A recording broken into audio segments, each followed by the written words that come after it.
اب یہ آیت جو میں نے انتخاب کی ہے چند جملے اس کے سن لیجئے کہ میں تاریخ کے آئینے میں سب کچھ پیش کر رہا ہوں، تو یہ بنی اسرائیل سے متعلق ہے۔ ثم انتم ہؤلاء تقتلون انفسکم، اللہ کہہ رہا ہے میں نے تم سے میثاق لیا تھا، گزشتہ دو آیتوں میں نے بھی پیش کیا میثاق، خون نہیں بہاؤ گے، یہ نہیں کرو گے، وہ نہیں، سب کچھ اللہ کہہ رہا ہے ثم انتم ہؤلاء تقتلون انفسکم وتخرجون فریق منکم من دیارہم تظاہرون علیہم بالاثم والعدوان، تمہیں پتہ نہیں چلتا کہ تم میثاق کر چکے ہو، اللہ سے وعدہ کر چکے ہو ایک دوسرے کا قتل نہیں کرو گے، لیکن تم بھول کیوں جاتے ہو، تم پھر بھی ایک دوسرے کا خون بہا رہے ہو۔ اے بنی اسرائیل تم پھر بھی ایک دوسرے کا خون بھی بہا رہے ہو اور اپنے میں سے ایک گروہ کو نکال دیتے ہو، ان کو کہتے ہو یہ گنہگار تھے اس لیے ہم نے نکال دیا، تظاہرون علیہم بالاثم والعدوان، الزام لگاتے ہو، تہمت لگاتے ہو کہ یہ گنہگار تھے ہم نے انہیں ملک بدر کر دیا۔ بھائی جب نکالو گے کسی کو ذلیل و خوار کر کے تہمت لگا کے، تو تہمت لگانا ایک ایسی شے ہے کہ پلٹ کے واپس آتی ہے، نہیں واضح کر سکا، تھوڑی سی اور وضاحت کر دوں اس کی۔ بھائی اب یہ سورہ نور کی آیت ہے، آپ کہیں گے اتنی آیت سنا دی یاد بھی نہیں ہوں گی، ٹی وی پہ جا رہی ہے، ریکارڈ ہو رہی ہے، تو میں کہہ رہا ہوں کہ اب یہ جتنا ہو سکتا ہے یہ مطالعے پیش کرتا رہوں آپ کی خدمت میں، بھائی اسی محبت سے جیسے دیکھ رہے ہیں ویسے سنتے رہیے گا۔ فیضان گرامی اب یہ سورہ نور 24واں سورہ ہے قرآن کریم کا۔ ان الذین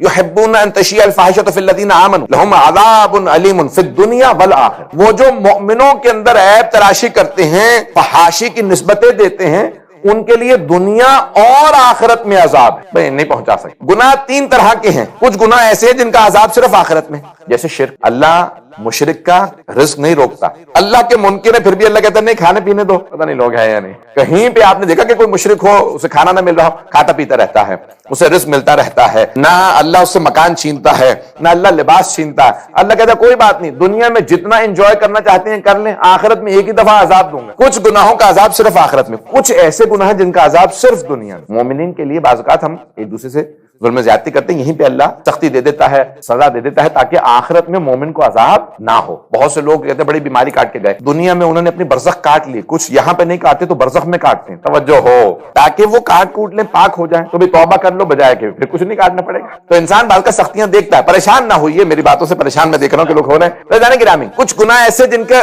عذاب صرف آخرت میں، کچھ گناہ ایسے جن کا عذاب صرف دنیا میں، لیکن کچھ ایسے گناہ ہیں جن کا دنیا میں بھی عذاب ہے، آخرت میں بڑے سخت گناہ ہیں۔ تو اللہ نے سورہ نور کی آیت میں کہا ان الذین یحبون ان تشیع الفاحشۃ فی الذین آمنوا، جو مؤمنوں کی طرف فحاشی کی نسبت دیں، ان پہ تہمت لگا دیں یا ان کے عیب تراشی کریں یا ان کے عیب کو لوگوں کے سامنے بیان کریں، کہ بیان یہ کہ اس نے، تو کیا ہوگا؟ لہم عذاب علیم فی الدنیا، ان کے لیے سخت ترین عذاب ہے دنیا میں بھی اور آخرت میں بھی۔ آخرت میں تو جو عذاب ہوگا ہوگا، دنیا میں عذاب کیا؟ اب امالیہ شیخ طوسی کے اندر یہ حدیث موجود ہے، امام موسیٰ بن جعفر الکاظم علیہ السلام۔ اب امام ہفتم یہ حدیث فرماتے ہیں، حدیث کیا ہے؟ من عیر مؤمنا بمعصیۃ لم یمت حتی یرتکب، جو کسی مؤمن کی طرف عیب کی نسبت دے دے، عیب جوئی کرے، تہمت بھی لگائی یا اس کو بیان کر دے، وہ تب تک نہیں مرتا جب تک کہ خود اس گناہ کا مرتکب نہ ہو جائے۔ یہ ہے دنیا کا عذاب، یہ عذاب نہیں تو اور کیا، سخت حدیث ہے، کیا کروں۔ فیضان گرامی یہ ایسے الفاظ ہر جگہ موجود ہیں، تو اب عذاب اللہ کا مختلف شکلوں میں آتا ہے۔ ایک صاحب کہنے لگے ارے میں نے خدا کو ماننا چھوڑ دیا،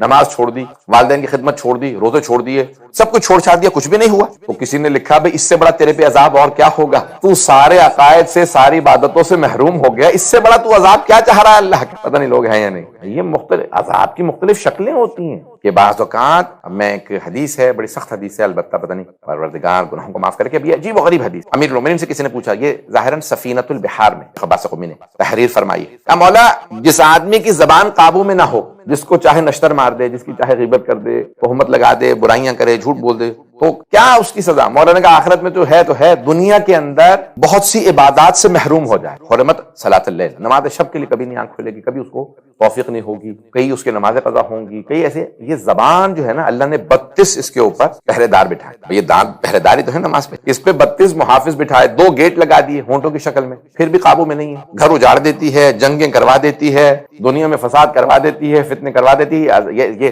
2 چھٹانگ کی زبان ہے، لیکن کسی کے بھی قابو میں نہیں ہے، کتنے بڑے بڑے کام کر دیتی ہے، پتہ نہیں بات پہنچ رہی ہے نہیں پہنچ رہی، اور مجھے پتا ہے اس پہ کوئی داد تو ملنی نہیں ہے۔ تو عزیزان گرامی یہ تمام کے تمام مفاہیم اگر آپ قرآن کریم کو دیکھتے چلے جائیں گے تو قرآن بڑی گہرائی سے بات کر رہا ہے۔ ثم انتم هؤلاء تقتلون انفسکم وتخرجون فریقا منکم من دیارہم تظاہرون علیہم بالاثم والعدوان وان یاتوکم اسارى تفادوہم، اور اگر کہیں تمہارے پاس قیدی آ جاتے ہیں تو تم ان کا فدیہ دیتے ہو وَهُوَ مُحَرَّمٌ عَلَيْكُمْ إِخْرَاجُهُمْ کہ ان سے تم لے کے فدیہ دو تو یہ تم پہ حرام ہے.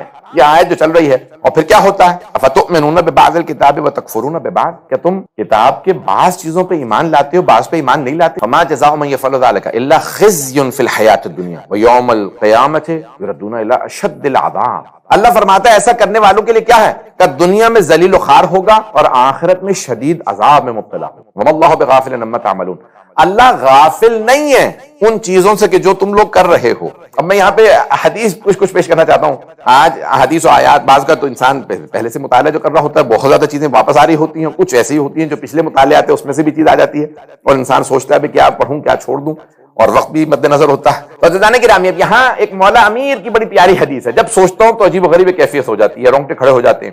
نہج البلاغہ میں مولا فرماتے ہیں الحذار الحذار فواللہ قد ستر کأنہ قد غفر. پتہ نہیں یہ حدیث الحذار بھائی بی ویئر آگاہ ہو جاؤ, وارننگ دے رہا اللہ کے مولا امیر کہتے ہیں کہ وارننگ ہے, تحدید, تمہیں وارننگ دی جا رہی ہے کہ فواللہ قد ستر اللہ اتنے پردے ڈالتا ہے اتنے پردے ڈالتا ہے کأنہ قد غفر کہ آدمی سوچنے لگتا ہے میرا تو گناہ معاف ہو گیا ہوگا میں نے تو توبہ بھی نہیں کی.